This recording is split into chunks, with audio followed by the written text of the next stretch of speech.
Welcome to the African Album Review Podcast, where we review Africa's best and latest music projects. Africa, Murise. My name is Joeboy, and I welcome you to the African Album Review Podcast. Of relatively newer acts in the industry, Joeboy is one of the most hardworking and talented. You likely know his singles such as Faaji and Gbese from a couple of years ago, and only a year ago he released his first EP 11 Light. That's around November 2019, I think, and he's already an award-winning musician, having won the Best Artist in African Pop at the 2019 All Africa Music Awards and Best Pop at the 2020 Sound City MVP Awards Festival. Hopefully everybody is doing good, my people, how you doing? So we're back with another album review, and of course it's for Joeboy. Do visit the website Wemoto Music and check out more album reviews, as well as there's a PayPal icon there. Your donations keep this podcast going, so I appreciate everybody that contributes something to this podcast. The latest African album review is Joeboy's debut album that I'm reviewing is titled Somewhere Between Beauty and Magic. It was released on February 4th, 2021 by Banco Music under exclusive license to Empower Africa Limited. It has 14 songs, no features, interesting, and multiple producer placements including beats by KO, Semzi, Moji, Big Fish, Tempo, and more. The album cover sees Joeboy sitting on a rock, likely by the sea or a lake of some sort, and that forms the backdrop with what looks like numerous islands fading into the background. It's beautiful. And it fits perfectly with the album title because it makes you wonder where that is and if you can find your way there. Surely it must be somewhere between beauty and magic. Album review. Let's analyze the music. Somewhere Between Beauty and Magic opens up with Count Me Out, and it's more like an intro. I would say it's a dedication to Joeboy's journey from a nobody to someone who is one of the most recognizable voices in African music over the last 2 years or so. He basically addresses the haters and doubters that said he would amount to nothing and says, "Look at me now. You don't have anything to say anymore." I really liked that. The grooviness of songs such as Number One was exactly the Joeboy I love to hear. He tells his love interest to come closer because she's number one, not number two. The bass guitar borrows its feel from that almost like Congolese rumba side of things. And did you realize that Joeboy actually has another totally different song alongside Tanzania's Nandi called Number One? And it was released earlier this year in January too, so they're only a few weeks apart. I found that quite interesting. And just thought I'd mention that. I'd also add the song Show Me to the same group. It has a consistency from start to finish, which is upper mid tempo, so it's a bit pacey, and I like that. One song you may recognize already is Lonely, and it was the first single from this album to be released, I think 3 months ago or so, and it's got some visuals like an official video, probably 2 or 3 visualizers, a dance video too, I think. So that song has been around for a little while, and it's done pretty well, really well sung. But it's a recognizable one on this album. The chorus backing vocals on the song Police really caught my attention, together with the sultry guitar that accentuates the tail end of the chorus. It's actually a really sad song. And dude says, "You only call me when you only want to have sex or when you want to confess." I don't know, confess about what, but okay. Basically, it's on her terms, and sounds like she has a bae or other baes, but she isn't really keen on being with Joeboy in the long term, but at the same time she doesn't want to let him go, so she only thinks about him when maybe she has a fight with her boyfie or something. I don't know. And Joeboy sings, "You can't keep using me or else I'll call the police." Dare I say, there isn't much conviction in his word, and it sounds like he somehow likes the thrill of this half-assed relationship. It's ridiculous, man. Can I mention how clean the snare on the song Runaway was?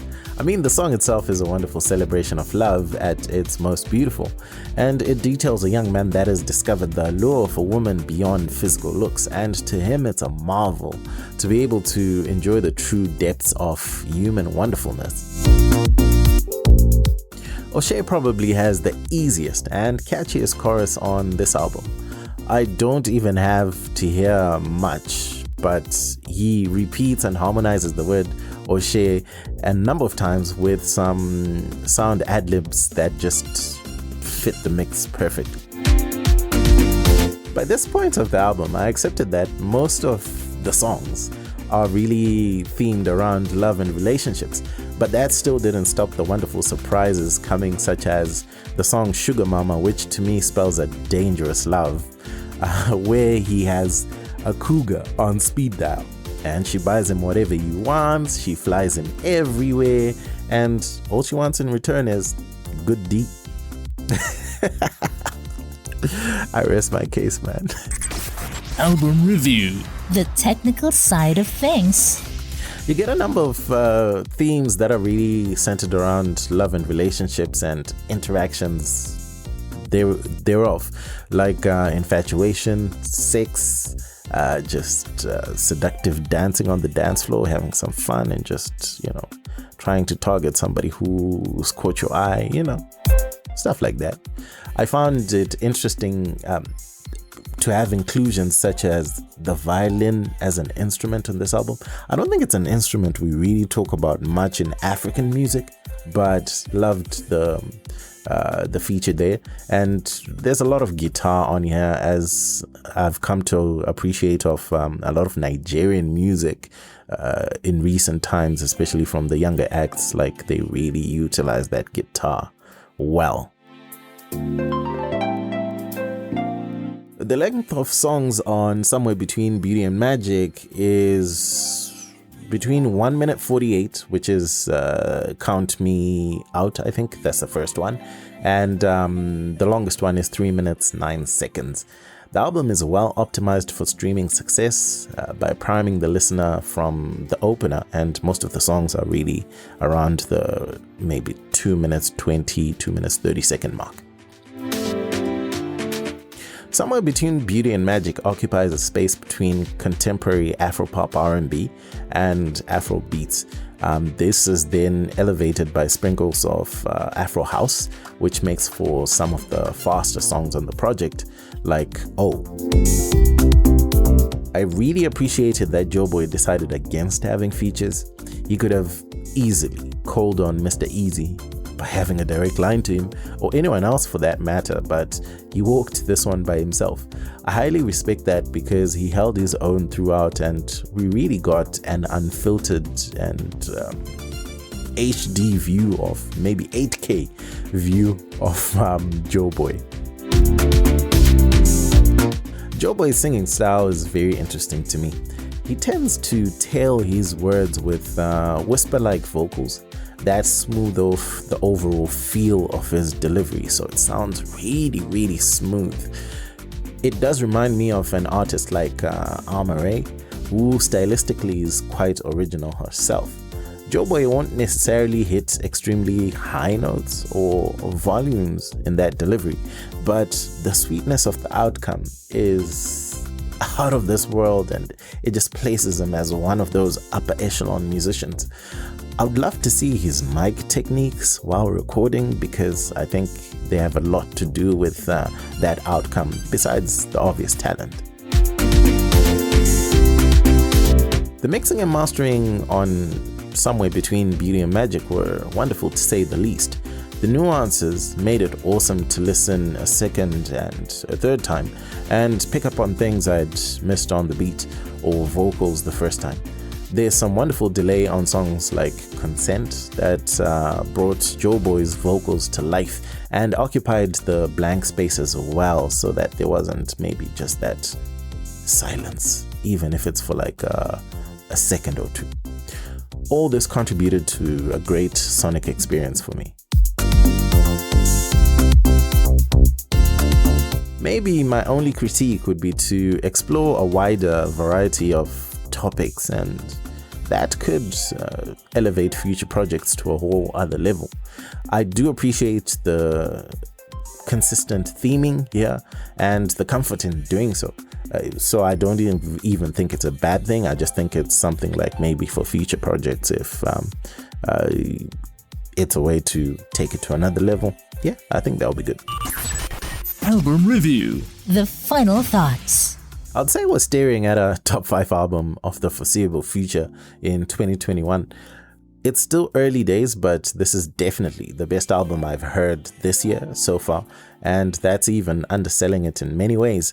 The compositions from track 1 right through to 14 left me feeling like this is exactly what I want in a project from an artist this blessed with talent and his connections, especially through Empower Africa and Mr. Easy. My favorite songs on Somewhere Between Beauty and Magic are a lot. O'Shea, Number One, Police, Runaway, Lonely, Show Me, Oh, Sugar Mama, yeah, top tune, Celebration, Door, Consent, and Better Thing. I think I named the whole album. That's a good 92% of the album. Otherwise, you know what, it's a no skips project really. Time goes by fast while you're listening to this, and if you're somebody who's into Afropop, especially that contemporary Afropop R&B, artists like Thames, Oxlade, Fireboy DML, Amare, you probably like this. It's a good project, man. It's a really good project, and for a debut album, Joeboy knocked it out of the park. It's amazing. Listen to it. It's available online everywhere. Otherwise, that's it from me. My name is Joeboy, son of Zimbabwe, signing out. This was the African Album Review Podcast. Peace. Dende. Moto Music, the best place to listen to podcasts about African music online.